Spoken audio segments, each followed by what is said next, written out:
Saat berpuasa, kita berada dalam kondisi yang berbeda dengan hari-hari biasa, yakni kondisi ketika kebutuhan hidup itu tidak tercukupi, hak-hak kita tidak terpenuhi, yaitu saat kita merasakan haus.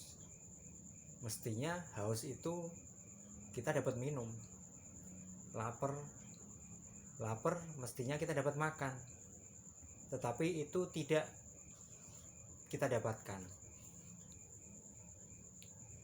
Artinya kita dilatih untuk merasakan kondisi yang berbeda dengan yang semestinya. Karena apa? Karena pasti ada makhluk Tuhan yang lain yang merasakan hal serupa, yakni tidak tercukupi kebutuhannya, yakni tidak tertunaikan, tidak mendapatkan hak-haknya. Maka kita diminta untuk coba merasakan apa yang mereka rasakan, yang kalau dalam bahasa Jawa disebut tepo sliro, kita merasakan apa yang orang lain rasakan, atau dalam bahasa Indonesianya adalah empati, kita merasakan perasaan orang lain.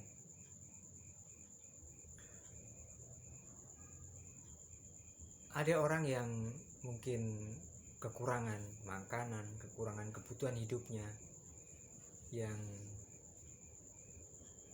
ketika berpuasa kita diminta untuk merasakan apa yang orang lain rasakan itu. Kalau hubungannya ini hubungan sosial, sudah banyak ya khutbah-khutbah yang menyampaikan ini, yaitu puasa itu untuk empati, agar kita bisa merasakan kesusahan orang lain, bisa merasakan orang lain yang tidak tercukupi kebutuhan pangannya. Tetapi di sini saya akan mengajak teman-teman untuk memikirkan yang lebih luas jangkauannya, yakni jangkauan ekologi. Kalau jangkauan sosial hanya menyentuh antar manusia dengan manusia saja, tetapi ekologi lebih dari itu. Ekologi adalah kaitannya dengan seluruh makhluk Tuhan, entah itu manusia, entah yang bukan manusia. Lalu apakah ada makhluk Tuhan yang bukan manusia yang tidak tercukupi kebutuhannya, yang tidak terpenuhi hak-haknya?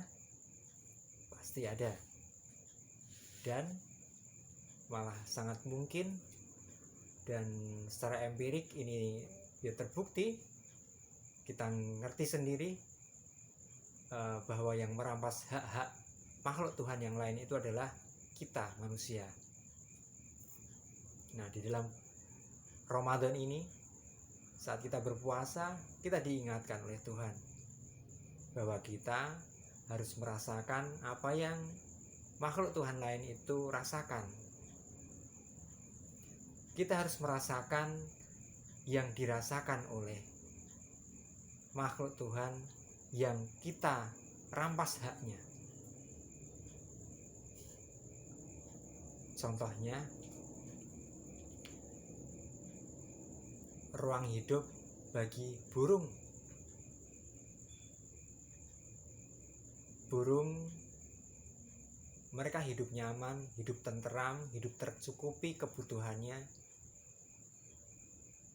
ketika berada di hutan, ketika berada di tempat yang banyak pepohonan, yang sejuk, yang tersedia makanan di sana. Tetapi ketika manusia menebang hutan, menebang pohon, kemudian mendirikan di sana bangunan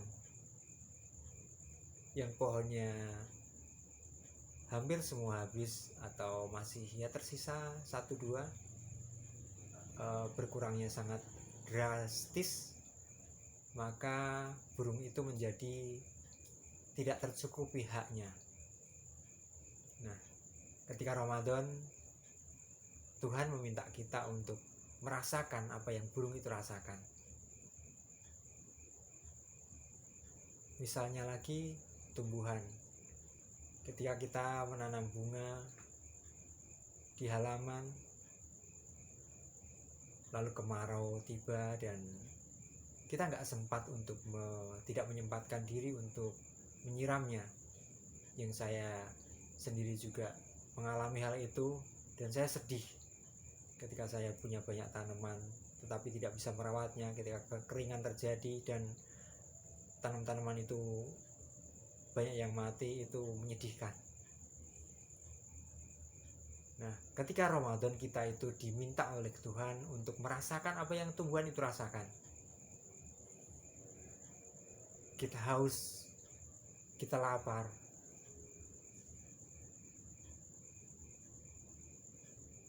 lalu dengan rasa empati itu kita diminta untuk sadar diri, untuk melakukan sesuatu agar makhluk-makhluk Tuhan yang lain itu kembali mendapatkan hak-haknya, kembali tercukupi kebutuhannya. Caranya bagaimana? Ya, kita mesti hidup lebih selaras dengan alam. Ketika kita merasa hidup ini butuh ruang, butuh fasilitas, apalagi butuh lifestyle, keinginan-keinginan yang menyenangkan kita,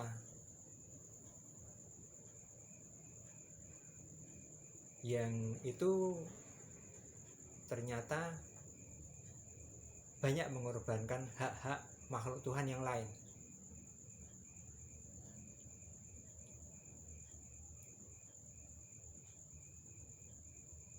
Dengan kita sadar diri bahwa makhluk Tuhan yang lain itu terkorbankan oleh keinginan-keinginan kita, maka kita tentunya akan terdorong untuk mengurangi, untuk mengerem apa yang kita inginkan. Kita tidak menjadi pribadi yang egois, yang hanya mementingkan kesenangan kita sendiri, dan pada saat itu kita ada makhluk Tuhan yang lain terkorbankan oleh terwujudnya keinginan kita itu. Mau disebut contoh-contohnya banyak sekali. Apa yang kita inginkan, apa yang menyenangkan diri kita, itu ternyata proses untuk mewujudkan itu merusak alam, mencemari lingkungan, baik makanan, pakaian, kendaraan, tempat tinggal. Banyak yang untuk mewujudkan itu kita telah merusak alam, kita telah merampas hak-hak makhluk Tuhan yang lain, yang mestinya mereka juga kita berikan haknya, karena kita adalah khalifah, kita adalah pengelola semesta, wakil Tuhan untuk berjuang mewujudkan harmonisasi kehidupan.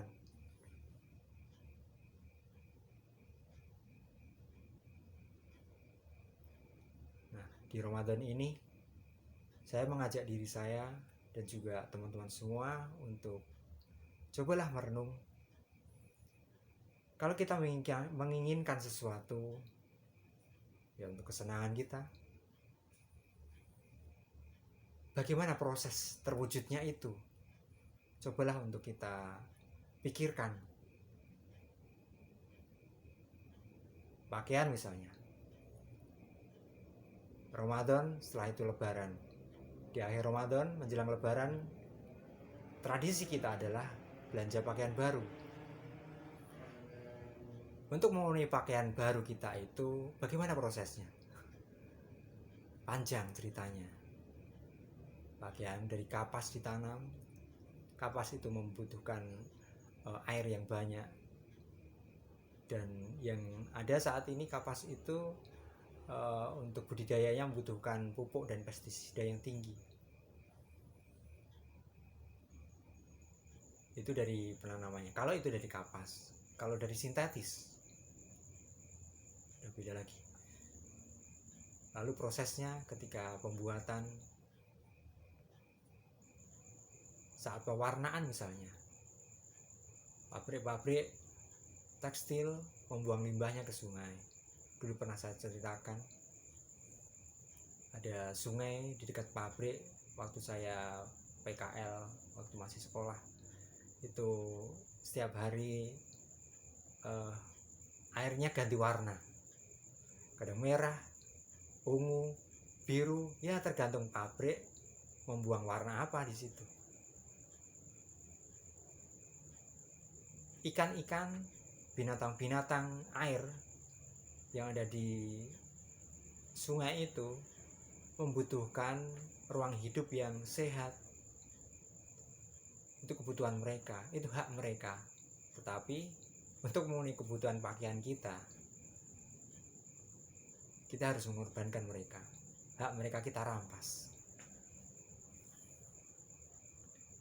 Kalau kita mau menghindari itu seutuhnya, ya nggak mungkin memang.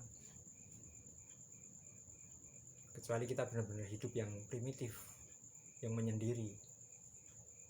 Kalau kita tetap hidup sosial seperti sekarang di dunia modern ini, kita nggak mungkin untuk menghindari itu, menghindari pengorbanan terhadap alam. Tetapi yang mesti kita lakukan adalah meminimalkan. Kita minimalkan itu. Caranya adalah pola hidup kita, gaya hidup kita tarik, kita berhijrah dari yang antroposentris menjadi yang lebih ramah lingkungan. Kita menyadari diri kita manusia bukan satu entitas yang diberi hak untuk mengacak-acak, untuk mengeksploitasi alam ini. Tapi kita itu bagian dari alam, sama seperti makhluk Tuhan yang lain.